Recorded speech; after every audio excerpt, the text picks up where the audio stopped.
এটা মানুষের দারিদ্রতাকে নিয়ে, অভাবকে নিয়ে, এটা এক ধরনের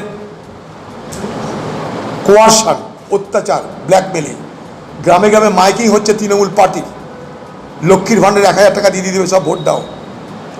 কংগ্রেস ঘোষণা করে দিয়েছে ক্ষমতা আসলে প্রত্যেক পরিবারের একজন মহিলা বছরে পাবে 1 লক্ষ টাকা। লক্ষ্মীর ভাণ্ডারের পর মহালক্ষ্মী, লক্ষ্মীর ভাণ্ডারে 1000 ভোটের আগে হয়েছে, আগে ছিল না। কংগ্রেস পার্টি কর্ণাটক যখন সরকার গড়েছে কংগ্রেস পার্টির, সেখানে প্রত্যেক পরিবারের প্রত্যেক মহিলা মাসে পায় 2000, বেকার যুবক প্রতি মাসে পায় 3000। এই ভারতবর্ষের প্রত্যেকটা মহিলা, প্রত্যেকটা পরিবারের একজন করে মহিলার জন্যে রাহুল গান্ধী ঘোষণা করেছে বছরে 1 লক্ষ টাকা। প্রত্যেকটা বেকার যুবকের জন্য ঘোষণা করেছে বছরে 1 লাখ টাকা এবং পার্মানেন্ট চাকরি। ট্রেনিং দিয়ে চাকরি, সেই ট্রেনিং দেওয়ার জন্য 1 লক্ষ টাকা খরচ করবে সরকার একটা শিক্ষিত বেকারের জন্যে, যাতে তার রোজগার সুনিশ্চিত হয়, যেটাকে বলা হয় চাকরির অধিকার, আইনি অধিকার। যেমন কাজের অধিকার, আইনি অধিকার, খাদ্যের অধিকার, আইনি অধিকার করেছে কংগ্রেস, ঠিক একইভাবে কাজের, চাকরির অধিকার, আইনি অধিকার করতে চলেছে কংগ্রেস পার্টি আগামী দিনে। প্রথম প্রশ্ন যে ইন্ডিয়া জোট ভাঙলেন কেন আপনি, কার ভয়ে? ইন্ডিয়া জোট ভাঙলেন কেন আপনি, কার ভয়ে ইন্ডিয়া জোট ভেঙেছেন? অরবিন্দ কেজরিওয়াল ইন্ডিয়া জোট ভাঙেনি, হেমন্ত সোরেন ইন্ডিয়া জোট ভাঙেনি, তাই তাদের জেলে যেতে হয়েছে। আর আপনি খোকাবাবুকে বাঁচাতে, ইডি আর সিবিআইয়ের হাত থেকে খোকাবাবু যাতে রক্ষা পায়, তার জন্য আপনি ইন্ডিয়া জোট ভেঙে আপনি মোদির দালালি করেছেন। আপনি নিজে বলছেন ইন্ডিয়া জোট আপনি বানিয়েছিলেন। সেই ইন্ডিয়া জোট ভাঙলেন কেন আপনি? কাকে খুশি করতে, কার হাত থেকে বাঁচতে? আমার প্রশ্ন আপনার কাছে থাকলো। আপনারা বলবেন অধীর চৌধুরীর জন্য।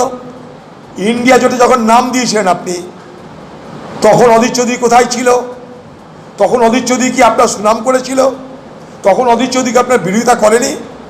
সব জেনে ইন্ডিয়া জোটে গেছিলেন কি করতে আপনি? ইন্ডিয়া জোটের নামকরণ করতে আপনি এত উৎসাহিত হয়েছিলেন কেন? রাহুল গান্ধীকে নেতা বলতে গেছিলেন কেন? তারপরে বেরিয়ে আসার কারণটা কি কি? মানুষ এগুলো সব জানে।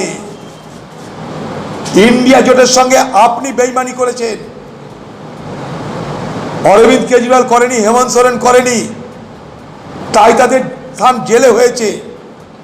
আর আপনি দালালি করেছেন বলে আপনার স্থান জেলের বাইরে হয়েছে, খোকাবাবুর স্থান জেলের বাইরে হয়েছে। একজন ভারতবর্ষের এই যে সরকার, এই সরকারের আমলে ভারতবর্ষের দারিদ্রতা বাড়ছে, গরিবি বাড়ছে, অভাব বাড়ছে, অনটন বাড়ছে।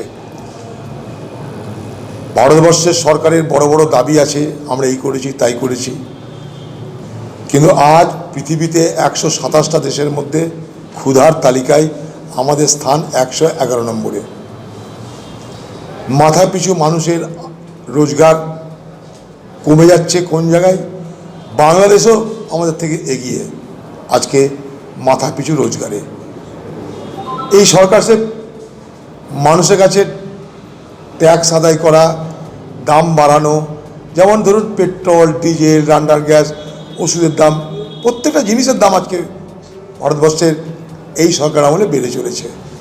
স্বাভাবিকভাবেই মানুষের খরচ করার ক্ষমতাটা কমে যাচ্ছে, ডিপোজিট করার ক্ষমতা কমে যাচ্ছে, টাকা জমানো করার ক্ষমতা মানুষের কমে যাচ্ছে।